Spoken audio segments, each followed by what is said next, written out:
you know who made it?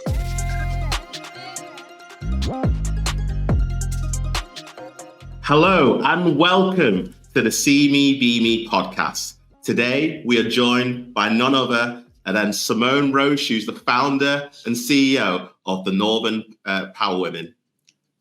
Thanks for being on the podcast, Simone. Thanks so much. Great to join you today. And so can you tell us, Northern Power Women, what is it all about and when did you come up with the idea? Oh gosh, I think it started on a train ride. I think I got involved in gender equality, fell into it by mistake. Actually, I was working for a sector skills council down in London, and I was getting involved with various activities around the skills agenda and around young people. And I found myself at this event, which was a room full of women. Drinking warm wine, actually, which probably that's not the most role model-y thing to talk about, but yeah, we was in a room and it felt sort of very negative, and it was all supposed to be about encouraging more women to get at board level. And I just remember thinking, well, where are the men? Where are the great stories? Where is that inspiration? And I think in attuned to the name of your podcast, the whole See Me, Be Me, that was kind of what stood out to me was, well, why aren't we seeing more people and hearing more people? And sort of my journey into gender equality sort of fell at that initial moment when I'm like, right, actually, I think we could sort of put a real positivity around amazing people in this industry. It was hospitality and retail industries, and is sort of getting involved and interfering, I suppose, in that whole campaign. And then down the line, I'd set up with a good friend of mine now, TEDx Whitehall Women, because I became passionate about giving people a platform and a stage. And then on that train journey I mentioned a few minutes ago, I found myself coming back up from London because everything I was doing was down in London. And I thought, well, what would happen if we sort of changed where we were having these conversations around gender from? What would happen if we started to showcase and celebrate and recognise the amazing role models that we have across the fantastic north of England? And that's where it started on a cold train journey, where I started thinking about what we could do, how we could highlight, how we could really showcase brilliant role models so that our future talent could look through and look up and believe that, dispel any myth that it was grim up north and look at the brilliant role models out there. And that's where Northern Power Women, if you like, was born, because I felt like I wanted to sort of change the landscape, the geography, and the individuals talking about gender equality. Simone, Go on now. Go on, Blair. I was just going to say, were you already doing something similar down south before you started a Northern Power Women? Yeah, I was working for an organisation called Women First, and I was that was all around hospitality, leisure, travel, tourism industries, and so that was where I created because I'd sort of got involved and interfered and said, right, I think we could do something. I went out to different industries. I started building that big network community, and I thought, right, if I go outside of my community of hospitality and retail, so I reached into banking, into professional services, into leisure, into transportation. And I wanted to bring different role models from different sectors together and almost to sort of share some of the challenges and also the solutions.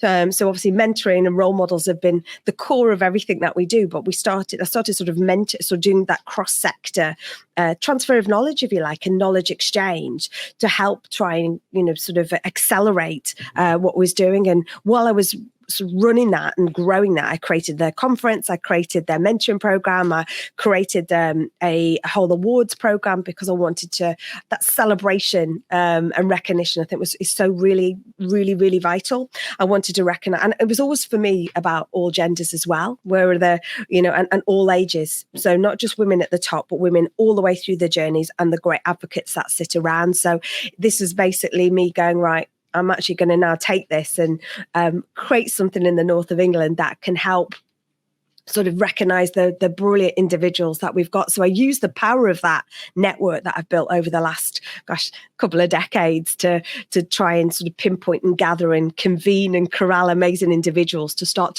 storytelling really about all the different fantastic industries, individuals, organisations doing brilliant things. Can you share some of the key milestones and achievements of Northern Power Women since you got started, Simone? Yeah, absolutely. So I set up in 2015. In fact, I probably set up in 2014. There was a big event taking place in Liverpool, which was a 7-week festival. It's called the International Festival for Business. And I sort of lobbied and said, if you're going to do this big 7-week festival, then I think we should be talking around equality, wider inclusivity, because we want to make sure if this is a business festival, every business needs the best access to talent and leadership. And so I created an event called Women Inspiring the Economy. I brought individuals, leaders, influencers from all over the UK and at all ages as well. I didn't just want it to be very senior people. I wanted sort of, a real sort of group and cohort of individuals to sort of share those conversations. And it was on the back of that, really, on the back of that event, that I created Northern Power Women, because I wanted to gather the different stories, and because I didn't want anyone to ever say there wasn't anything for them. So in 2015, I created the launch event, which was just over 300 people attended, an all-day conference. And it was in that event, we had sort of a youth panel. We had a panel of a 14-year-old, an 18-year-old and a 20-year-old. And that, for me, I wanted our audience, which is a real mix between third sector, corporate, entrepreneurs, to be able to, I wanted them to hear from these younger women at the start of their journeys about what they envisioned the future to be. So that sort of was a big, massive sort of launch point from us. And from that, I sort of set out a manifesto, if you like, or an agenda or an objectives of how do I gather. How do we really create this huge community of role models? How do we create this hall of role models that our future talent, our pipeline of talent, can look to as visible role models? See me, be me. How do we collect our men as agents of change? How do we work with business schools to sort of really celebrate and put really measure some of that achievement that we've been doing? And this is what we kind of did. The following year in 2016, we created the awards, Northern Power Women Awards. And I did that again with that visibility of role models.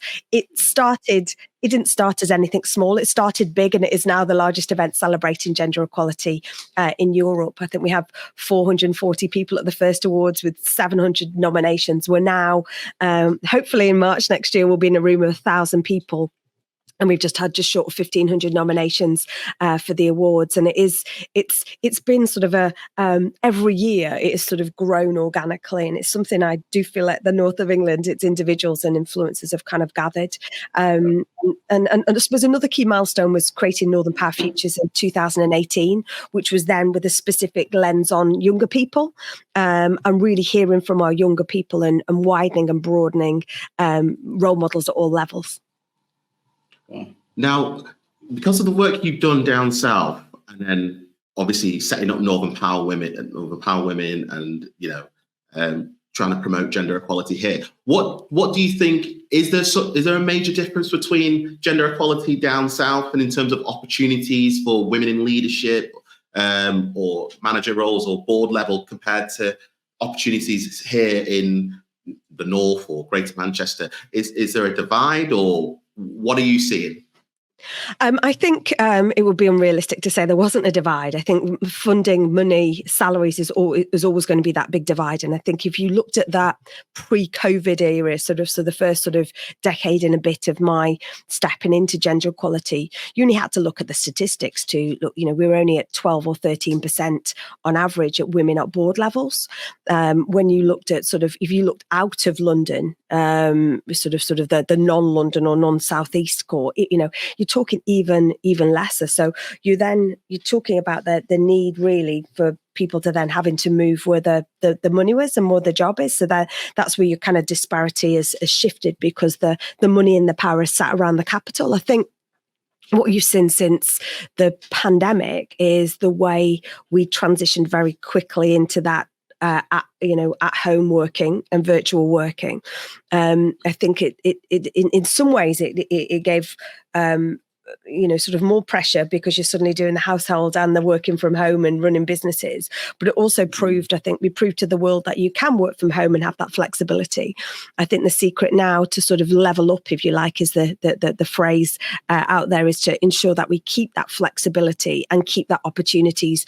And you can see some of the large organizations moving some of their HQs up north, which will then bring the opportunities. But for sure, in answer to your question, absolutely a disparity and a divide between sort of north and south, purely because of money and funding. And I know when we were sort of getting things off the ground, or I was getting things off the ground, access to funding and access to sort of partnerships, sponsorships was pretty hard to come by, because a lot of the funding or the budgets was very much anchored around where their HQs were. So I think the more that we can see that movement into out of London, then I think that's where we've got more opportunities. But it's absolutely not mission easy.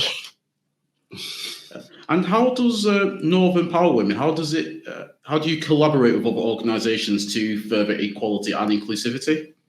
For me, I think it's creating the environments. I think we've always been really clear about creating a positive collaborative environment. So it's not just sort of come to us and then don't play out with anybody else. I often think that sometimes we're a hub and a signpost to other organisations. There's lots and lots of things going on across the north of England and beyond. And I feel like the more that we can signpost what's going on in each of the regions, each of our, sort of every town, city has got different things going on, and big organizations are doing lots of things. I think more that we can bring our partners and some of those key organizations together to collaborate, stop reinventing wheels. There's things that you can do and share together that will benefit organizations, that will not be competitive. You will not lose competitive advantage of. So for me, it's about creating environments to enable those conversations to flow. It's about creating those environments to enable that knowledge exchange to happen. And that's what we do, whether it's by forms of some of our power circles, our power exchanges we do, the mentoring we do. It's about that easy way to sort of enable that conversations to happen. Now, Simone, you mentioned earlier, although the organisation is called Northern Power Women, you get men involved in I think you mentioned mentoring. What other aspects do you get men involved in Northern Power Women, and how positive is that as well? It's absolutely critical that men are involved in this whole conversation. So even pre-Northern Power Women, when I first went into that networking event, I was like, where are the men? If this is not just a problem for women to solve for women by women, this is actually something we need great advocates. And I think my career growing up my early career was in the military, and if I hadn't have had those male sponsors and male advocates, and I didn't refer to them as sponsors, advocates, or mentors at the time, because it wasn't the word. We weren't using these words or phrases where we weren't talking about inclusivity or gender equality. We weren't talking about that.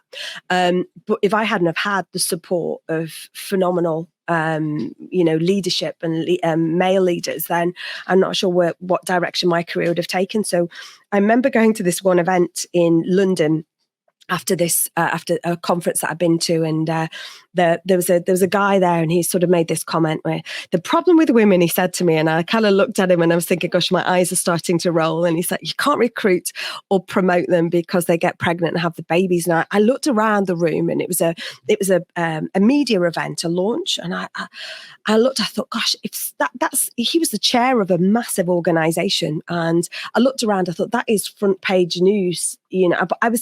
I was wanted to know why. In fact, I don't think I could stop. Why would you say that? But what it became apparent to me as I listened to him talk probably at me is that he would probably never listen to me. He would listen to you, Blair. He'd listen to you, Niall. He would not. I just thought, no, I need to collect the good guys, because if we're going to extinct this dinosaur behaviour, then we need the good guys out there. And that right from day one, minus day one, was always about there's so many amazing, this is not men versus women and cutting up pie and thinking if we create more opportunities for women, there's less for men. It was about collecting and embracing to extinct that dinosaur behaviour. So right from day day one. It was always been, so whether it be when we had, sort of the first launch event, whether it be about, representation on, the panels or the conversations, whether it be in our mentoring, whether it be in the awards, all the categories or the majority of the categories are all open to all genders, because, if we want to make change in our world around gender equality, wider inclusivity, social mobility, then we need everyone to be part of the solution. So this year as well with the awards, we've actually created, we don't do a man of the year, equally we don't do a woman of the year, but we have focused on building a community of male advocates, and we see it as a community, not just a list to get a badge, but as a community to be able to attract other great individuals. Oh. So critical in answer to your question. I was going to ask her, Simone, you briefly touched on this in terms of your own personal experiences. You're saying that you're passing in the military and whatnot, but how has your personal journey and experiences, how has that influenced your commitment to driving and promoting diversity and equality? I think it's one and the same now. I think my world, my sort of work, I feel like it's a life or work work balance. I don't think there's any it's a personal pleasure. It's not a 9-to-5 job for me. It's something that when I jumped into it, I thought, I'm going to set this up and this will be amazing. We can do this from the north and might be able to do things in another part of the country. And then, to be honest, I jumped all in. I'm one of those people. If I'm all in, and I jump fully in to what sort of at times becomes sort of 70-hour week jobs. So for me, it has, I think if I look at the way, if I look at practically around my socials, I know sort of Facebook is kind of old school now, but I was always kind of a voyeur on Facebook. I was there just to, keep an eye on family or stuff. That has definitely become a blurred world with sort of not quite akin to LinkedIn, but I think that kind of mix in there, I think, and this is individuals that whether they work for corporates or whether they're entrepreneurs or whatever, I think there's a real sort of blurring, because I think we've created a really strong, positive community. And I think naturally people will sort of jump in or align or support or get involved with what we do. And so I think the aligning of my values with the values of Northern Power Women and the if you like, our umbrella We Are Power community has been it's just been quite natural, really. I think I built this huge community which is circa 100,000 now, of all these amazing role models out there. We've created this sub-community, which is our Power Collective, which sits under this We Are Power banner. And the whole reason I did that is because constantly people would go, what can I do? How can I get involved? What can I do? How can I get involved? And there's only so many mentoring programs we could have, or there's only so many events we could have. So we have like we built a digital platform which has got over 10,000 people on it, the Power platform.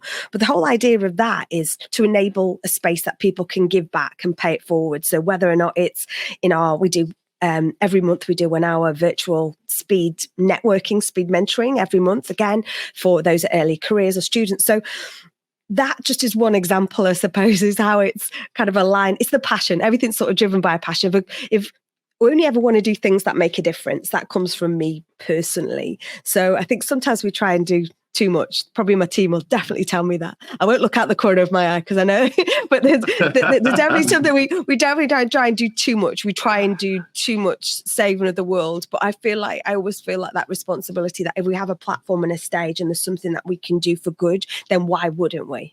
Yeah. Amazing. I'm definitely not looking at the team. No, I've got two questions, Simone. And the first one, I want to talk about the platform and say, what has been, if you had to say maybe one or two of best case exemplars of, people being on the platform and something great and amazing's happened, whether it's something to do with mentoring or whether it's led to a business deal, whatever. What's been one of the best examples of the We Are Power platform? I think there's so many. Sometimes it was only a few months ago, I saw something on LinkedIn where one of our mentees had been to a few of our sessions, these virtual sessions, and then posted, I want to pay a big thank you to David. He's really helped me. And so much so I've just got a promotion. And like that, we're not, we haven't made that happen or given a guide as a how to, but I feel like that enabling sort of quality that we offered, I think, so something like that makes me happy. A few years ago, I got approached by the BBC to be part of their 50-50 campaign, which is about better representation in the media. And I remember they said, oh, how many would you like to come? Yes, I'd love to come. Could I bring some Northern Power women? They said, how many have you got? And I think at the time I'd be like 50,000. They went, okay, should we just cap it at 50? And I'm like, that's fine. And I said, are there any particular sectors or characteristics that you would like me to bring if we're really going to be intentional? This isn't about just coming for a Danish pastry o'clock or a Prosecco o'clock. This is, how do we bring people into this that we can really elevate and get sort of their platforms elevated? And so I did. I remember it was retail, sports, entrepreneurs, all this kind of thing. And I see there's an amazing entrepreneur called Sam White, who won our Entrepreneur of the Year award, and is just runs an organization now called Stella Insurance. But she came as part of that 50-50 program. And I think it was COVID year. So where are we? 3 years ago. She now is about to start a pilot program on Radio 4 after being like a key contributor on in the media, whether it be on the Money programme or BBC Morning Show or whatever. But she's now got her own co-presented show. And I think things like that, they're the things that I'm like, my goodness, they're amazing. It's, I hear other things where people say, I've now got this new job. I came to one of your sessions. So when I was a final year graduate during COVID, no opportunity to meet anyone. And all of a sudden I'm now on this graduate program and I'm now 6 months on being promoted. And it all started with a conversation about football. So I think it's everyone is different. And I think where I get excited, I suddenly will talk to somebody and they went, oh yeah, but I met them there and we ended up going on this business deal in Boston. And I'm like, I get a bit of FOMO then. I'm like, I don't know about all these things. So I think just some of those small anecdotes to me, I think are the real highlights for me of enabling. I think that's why I think if we create that, you asked before about that collaboration, I think just enabling that connectivity to happen and being really generous with that. I encourage everyone to do that. Everyone can sort of pass something on to someone else that you just never know where it'll go. It might seem like a teeny tiny thing to you, but that one big thing to someone else can really make that difference. Absolutely. And you know what? Little mini round of applause to the work that you guys are doing. A slight bit of a negative, and I couldn't believe it when I read this statistic. According to the UN, they had a women's survey, and it said that it's going to take 286 years to achieve gender equality globally, which I'm flabbergasted that it shouldn't take that long. Why do you think that they've stated it'll take that long? Why is it so prolonged? I know, and I think we were just over 100 just pre-pandemic. So the fact that it's kind of massively backstepped, I think you've got to look at the economic situation that we're in, the global crisis that we have around the world. However, I think the challenge is, I think sometimes it's looking at it so big, and I think if everyone has a responsibility to do something, and if we all just did one small thing rather than waiting for someone else to do it. And I think that's what sometimes happens. We wait for big organizations or big global authorities to do something when actually it starts with you. It starts with that person in the mirror. So what is it that you can do to make that change? Because if we don't, then how are we going to make that change for our future generations? I know this is something you're massively passionate about and are doing and living and breathing that. I think we've got to work harder. We've got to work hard to do that. And I think what we can't do is wait. We can't wait for other people to do it or wait for the economy to change or wait for the global situations. We can't wait. We have to do whatever we can. And I think sometimes you just can't be a passenger. We have to be someone, we have to be all individuals that are intentional about whether it be that sponsorship, allyship, mentorship, kindness, time, whatever it is, we've all got a bit of that. And I think sometimes we can make it be ever so big when it can be just the small things, because if that's suddenly gone from 100 plus to 200 in 3 years, then, surely it's always harder to go in reverse, but surely that should make us all more determined, shouldn't it? Yeah, absolutely. And Simone, what is your personal vision for the future of Northern Power Women and Northern Power Futures? I think it's sitting where we've put everything sat under our We Are Power banner now, if you like. I think it's to reach as many people as we can, really, if you like. It's creating opportunities for people to connect with other people and creating opportunities for those people who might not get option or access to those opportunities. So for me, there is a global ambition. So I think of this community that we've created around 100,000 people, of people who, it's interesting, isn't it, when you speak to some of the most amazing people. We had one of our virtual mentoring sessions this week, and one of a former chief executive of an organization who's now living overseas is like, oh my goodness, how can I do more of those? How can I get more involved in those? I think the more that we can make this bit like we talked about, those small things that everyone can do, doing more of those, being more of those connecting activities, so that people truly believe that there is opportunity for them. The reason I created Northern Power Futures was I wanted to listen to our future talent. And I remember when these whole virtual sessions came from that, when I remember I had a few chief execs coming to me going, can I speak? Can I speak? And I'm like, no, this is the time I really need you to listen. You need to listen to, the decisions that you're making are making for sort of people who are 3 decades behind you or ahead of you, shall I say. So I think it's more listening. And because I kept getting knocked on the door, that's where we created these virtual sessions, so that you could pass on that knowledge and equally learn and gain from that knowledge. So I think that the simplicity of that knowledge exchange, taking that wider. So we're already working with big organizations that operate across the UK. We're working with students across the UK. So if we can grow that, because we've got all this will of all these, we always have so many mentors, so many people that go, what can I do?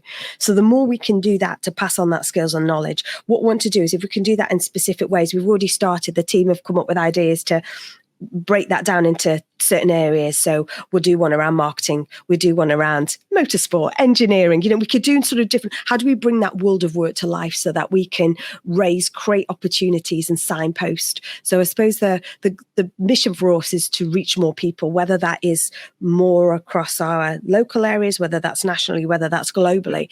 We just want to create and connect the willingness of individuals out there to pay it forward. Simone, personal question. Who has been your biggest inspiration and biggest mentor? I think I'm always going to go Northern Power Nana. My nan was always like, the amazing, she lived till she was, 95 plus, and was always someone who made me believe I could do and be whatever I wanted. Even when I said I wanted to play for Everton ladies, even though there wasn't such a thing as women's football in those days, she always made me believe I could. And my family sort of making really supportive when I made the decision to join the Royal Navy, even though there was no real, where on earth did that idea come from, Simone? I think was the family. They all kind of cocked their head, but all supported me, and as I went off into those endeavours. But I think it's the people. I think you can never have too many mentors. So that Lieutenant Commander Paul, who was the one who sort of tapped me on the shoulder as this young 20-year-old, I think, or 19-year-old, and said, I think you've got talent and you could go through and go off to sea and drive warships. And I did probably the tilted head thing. I don't think that's something that they're let short Northerners, females go off and do. But he did. He was committed to sort of supporting me in whatever way he could. So I think there's so many people I have managed to gather or attract along the way. I think, and then you look at there's some great business people out there. I look at, I look at very high profile people, the likes of Michelle Obama. Who doesn't want Michelle Obama as their best friend? Someone who has been an amazing support, been an amazing leader, been amazing. Someone who's taken their passions and put them into practice. Whether it is making sure there's more girls are reading, whether it's around violence against women and girls, whether it's against wider advocacy. I think those high profile individuals that are really using their power for good, I think, are the ones that motivate me outside of my family and my inspirations along the way. Simone, if you had to give 3 skills or traits that you picked up on your journey that helped to make you as successful as you are today, what would those 3 skills be? I think I don't know whether it's a skill or not as such, but I think that whole networking. I think building is never too early to start and build your networking. So I think so it's networking / relationship building, because whatever network you build, you've got to really invest around that. And obviously the final skill is having a time machine to make more hours in the day. And just in terms of your career today, what would you say, because you've done so much, what would you say the proudest moment of your career so far has been? I think one of the things for me was I worked in the careers office for the Royal Navy. Unfortunately, I lost my dad when I was young, and so I was sent up to the careers office in Liverpool, and I got the opportunity to go out and visit schools. And it wasn't very often they had a female that would go out and about, and that for me was really strange, because it was a very strange time in your life, having lost a parent, but you were able to be in uniform and do your job. I was able to retain the identity that I was 18 months into having, if you like, as a young Wren radio operator. And it was in the time before women went to sea. But it was those conversations I had. I think it took me 30 years to realize why I do what I do now. And I think it was because of those conversations I could have during that time with young people, and be that role model.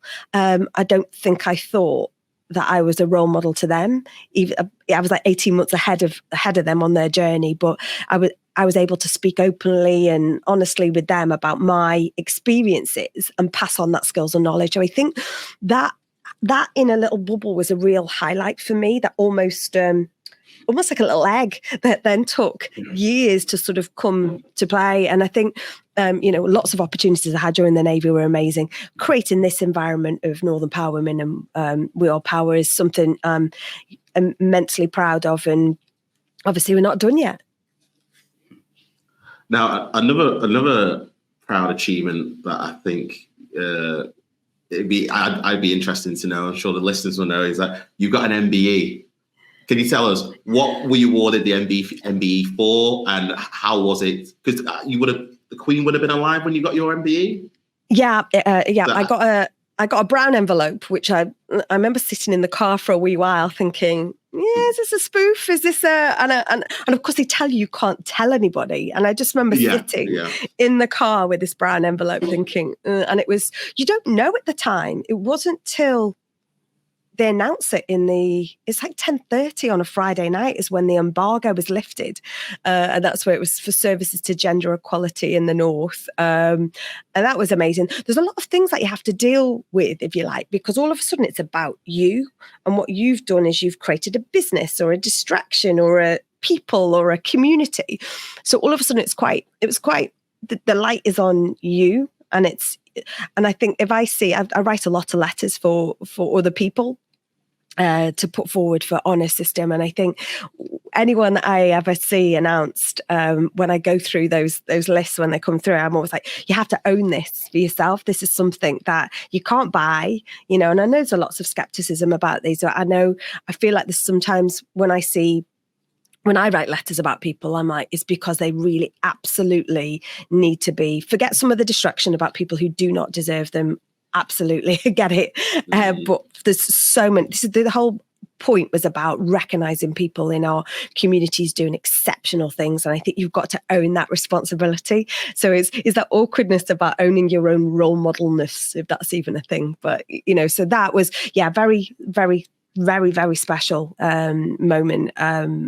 It's almost like pinch me moment, I think. And I had the real benefit of, there was another Northern Power Women at the Palace on the same day as me. Dr. Marnie Millard got her OBE on the same day as I got mine, and we had a lovely, amazing young organisation in the North called Caro, two sisters who designed our dresses for us, and they put handwritten messages inside, and it was wonderful. But yes, it was beyond, if you like, the day. It was, but yeah, something very, very proud of, and had the opportunity being an honorary captain in the Royal Navy now, which I was appointed by Her Majesty a couple of years ago. And so the one thing probably I get to do that some people don't is I get the chance to wear my medal, which is really nice. However, we do say when we win the awards, we always encourage people to wear their accolades, whether it be a Blue Peter badge, whether it be a pin badge, whatever. Just wear. Be proud of your achievements, because sometimes we can be quite British and try and hide these things away and go, "Oh, it's nothing," when actually we should be high-fiving. No, absolutely. And you take what, 3 people with you? So did you take family members with you there? Yeah, I took my husband. He literally lived his best life. I took my mum and my mum's husband, and it was just magic. It was a real magic sort of day. You go one way, they go the other, and then it's the best. You know, talk about networking earlier. It was the best networking. You're not allowed to take your phone or anything. So sadly, no selfies or anything like that. But the people that you're in there with who are getting OBEs or CBEs or BMs or whatever, it was talking to them and being totally totally inspired by some of these, some of them very tragic situations, and but it was just amazing. It was a privilege. It was a privilege and an honor. Fantastic. And I'm going to take it back into Northern Power Women, but we're going to talk from a digital and tech angle. In terms of digital and technology, do you see it as it's progressing gender equality, or are we taking is it regressing gender equality? And I'm talking about mainly from like social media point of view as well. I think it's how you use it. I think there's lots of conversations. We've had many conversations about, is AI going against? Is it going to be, if AI is more is grown faster? Is that going to take over some of those jobs? And more of those jobs going to be by women?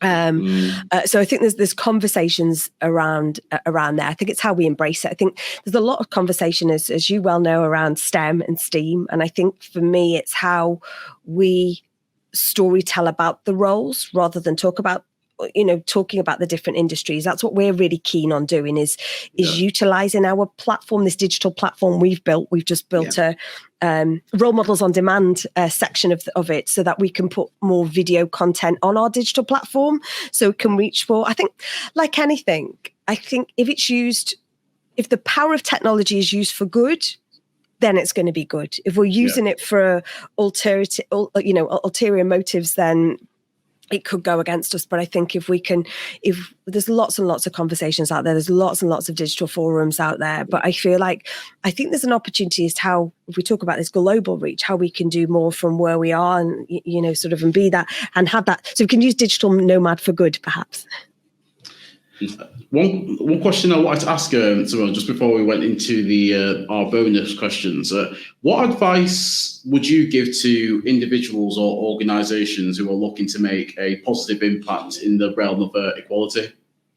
I think from an individual perspective, it's never underestimate your own personal power, never underestimate the one thing that you can do. So whether it's sponsoring an individual or a team or within a big organization, people have, lots of different employee resource groups and things like that. Lean into them, get involved, don't just be a passenger, be active. If you're an individual and you want to get involved, then there's so much out there. There's so much to get involved with. Don't wait to be asked. So I think that actually probably sits with both, is don't be passive. Don't just do tick box things. Be active about and intentional about what you're doing, and keep reviewing it. If you set an ARG or a resource group up for women, or a resource group up for faith or ethnicity or whatever, actually keep reviewing them, keep looking. And because what happens often is that you can end up doing the same in similar things in each group, when actually the collaboration between those groups can be way more powerful.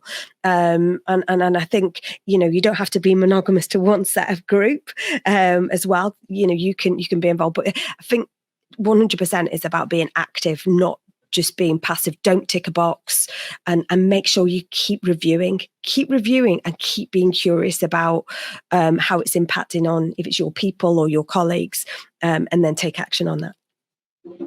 I love that. Be active, not passive. I couldn't agree more with that. And, we were talking about getting involved. So, somebody listening to this podcast, male or, someone maybe even female, is quite senior.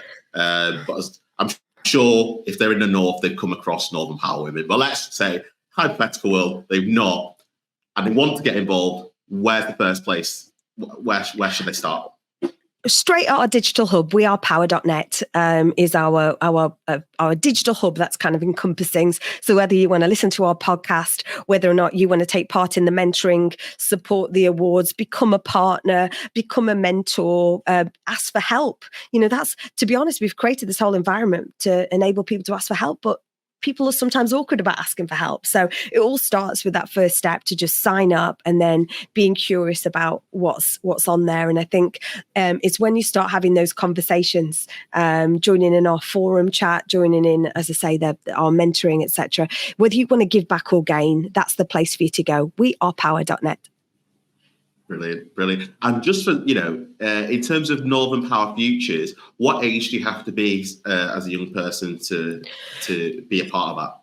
Well, on the platform, we tend to focus on pre-work adults, if you like, and upwards. So at the moment, it's whether you're in that post-school phase, and that's where we're currently at, if you like, at the moment. But we're always happy to innovate. Excellent. Well, this it's now come down to the bonus questions, where we ask 3 fun questions to you, Simone. So get ready. I'm ready. Actually, no, it's going to be 4. Actually, it's going to be 4. But one of them I'm going to judge you on. So please do give me the right answer, or else we will not continue with the rest of the questions. So first one, simple one. Does pineapple belong on a pizza? No, absolutely not. Bust. Thank you, Simone, because we've had some people who said it does belong, and I've been so tempted just to kick them off the podcast. No, no. Yeah, absolutely. No, that's great. That's great. So we're on track there. Now, an interesting one. Now, you've done Northern Power Women for almost 8 years, and you've been a big advocate for gender equality. And I believe that is your dream job, or this is definitely something you were born to do. But in a fantasy world, if you could have a career switch, or one day you do something else, what would you be doing and why? Dolphin trainer. A dolphin trainer. A dolphin trainer? Yeah. Right. Why? Very intelligent animals. You can see progress as you go, and they're just really cool. Good. Oh, good. Well, you did not expect that, did you? I did not. That's why I've been taken aback. I'm taken aback by that. I remember going to one of those places as a kid, Marineland place or whatever, and I got to stroke a dolphin, and that was it. I think that was it. Sold. Oh, well, they meant to love humans, aren't they, dolphins? And I've not heard that dolphins attacked a human. So absolutely not. I wouldn't believe it anyway. What was that film? Was it Blue? Is it Blue Willy with the killer whale? Oh, Free Willy. Yeah. Free Willy, that's the one. And I've seen some videos since on YouTube, and I don't want to go anywhere near those whales because they're vicious. They're vicious. Yeah. Okay, third question, Simone. Going off sidetrack there. If you could throw a dinner party tonight and you could invite 3 people, past or present, who would they be and why? Oh, my nan, Michelle Obama. And now you throw me. The third person. I'm probably going to put the Queen. The Queen. Oh, that's nice. I'd ask if she watched The Crown. Are you watching The Crown? Admittedly, I have not watched The Crown, but it's all over on Netflix. It's always advertising to me that I should watch The Crown. So maybe after today, I'm going to start watching The Crown. And then the last one, and I suppose it's around, everybody knows you as a female leader in especially in Manchester, but across the north. But, they might not know what's the fun side of some, I'm not saying you're not fun, but I'm saying in terms of what do you like to do outside of work and what hobbies are you into? Paddleboarding. Apart from dolphins, But yeah, paddleboarding. I live on a boat, so I live on a houseboat, which I think people who know, and then people who don't are like, oh my goodness, I did not know. And paddleboarding. You actually? Yeah, I absolutely do. Yeah. Oh, right. Okay. All right. Therefore, so where is in Liverpool, so on the yacht and the marina in Liverpool. So yeah, I lived on a houseboat for where am I? 12 years now. So I think this is so. Actually, now you're saying it's coming across that inner. There's the dolphin, water, navy, water, paddleboarding, water. Therefore, I am a mermaid.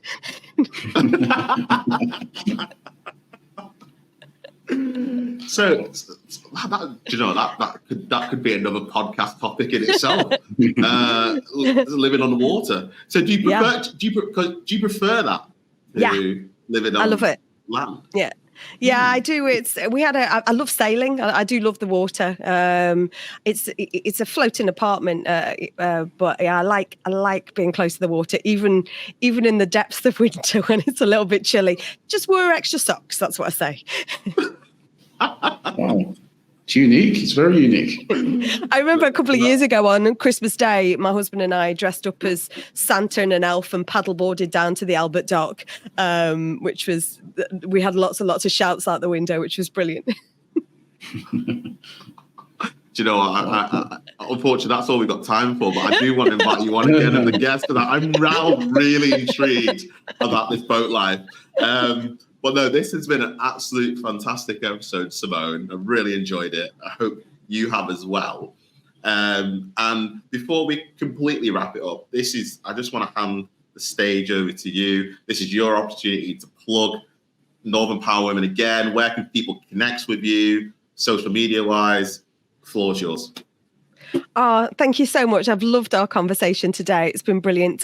Please do connect. I'm on all social medias at Simone Roche. And wearepower.net is our digital hub. We would love to get you involved. No matter whether you're an individual, an organisation, or whether you need help, please get in touch. wearepower.net. You know who made it. Blair, Niall. Simone Roche, Northern Power Women. What did you think of today's episode? Just hearing Simone's backstory and just how, just from a young age, she was inspired by her nan. She went into the Royal Navy, and now with the role that she's doing now, just promoting like equality activities for women across the country, not just with Northern Power Women, but also with Northern Power Futures for young people across the country. Really inspiring. And one of the main takeaways is right at the end, you're saying, don't be passive, take action. And it's just what she was saying in terms of if you're, let's say, an individual or an organization and you want to get involved in this sector, go out there, search different forums that you can get involved in, and you can be a part of that small change that brings greater change in the future as well. What about yourself?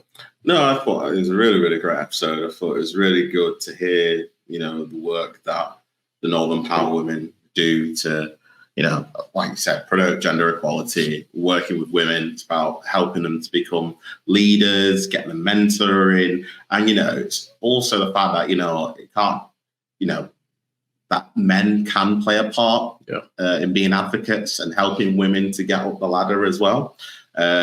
In order to achieve equality, we must work together. Not work in silos. So I thought that was really, really good. And it doesn't matter what sector or what industry you're in. That if you're a female that wants to progress, you can either meet other aspiring females who are already doing amazing things and learn from them, but also you can be partnered up with men who are advocates as well and want to help out.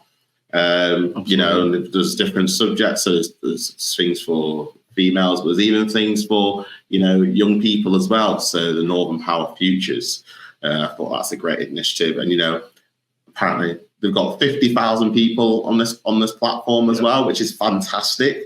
So there's always going to be someone for everyone to meet. And hearing some of the examples of stories of people who've been partnered or matched with on the platform and have gone on to do amazing things is truly great. And you know what, with initiatives like this and there needs to be more, and there needs to be more of a, the UN stat around 286 years it's going to take to achieve gender equality. I thought that was naff. Simone mentioned 2 years prior was 100 years. So I think more can be done. It's just about having people who are proactive and say, you know what, why is it taking, it's not going to take this long. If we all just come in together and, make changes, whether it's a huge change or a small incremental, it all takes steps. And I think, more can be done if we just partner and work together. I just found it really surprising to hear when she was speaking about, like when you were mentioning about like the UN goals, how it's, in terms for the future, it's like decreasing, and they say it's going to take more and more time for equality. And do you know what? Having more people who are trailblazers like Simone, who are inspiring, whether it's young people or whether it's other females in this area, it's exactly what we need to create that big change in not just in the UK but around the world as well. Absolutely, absolutely. I suppose the one thing I'm still shocked about is that she lives on a boat. I think that'll be the first guest, and hopefully it's not the last one. Well, it's a nice change actually. I've never actually thought about just living on a boat, but that was fun, and I've got so many more questions I want to ask. So you better believe it, Simone will be coming on again on the podcast at a much later date. But yeah, and a fantastic episode. Can't say anything else more. But if you truly have enjoyed it as well as we did, make sure to like, comment, and subscribe. We're available on pretty much all the major social media channels, Facebook, LinkedIn, and YouTube at The Blair Project. And we're on TikTok, Instagram, and what's the third one, Blair? Remind me. LinkedIn. No. TikTok, Instagram, and Twitter. Yeah. See, we got there in the end. Yeah. At Get Me Motoring. So yes, I want to see all of you people watching subscribe to our channels. But yeah, that's it. Stay tuned for another exciting episode. And yes, for now, take care and have a great one. Take care. Thanks for listening, guys.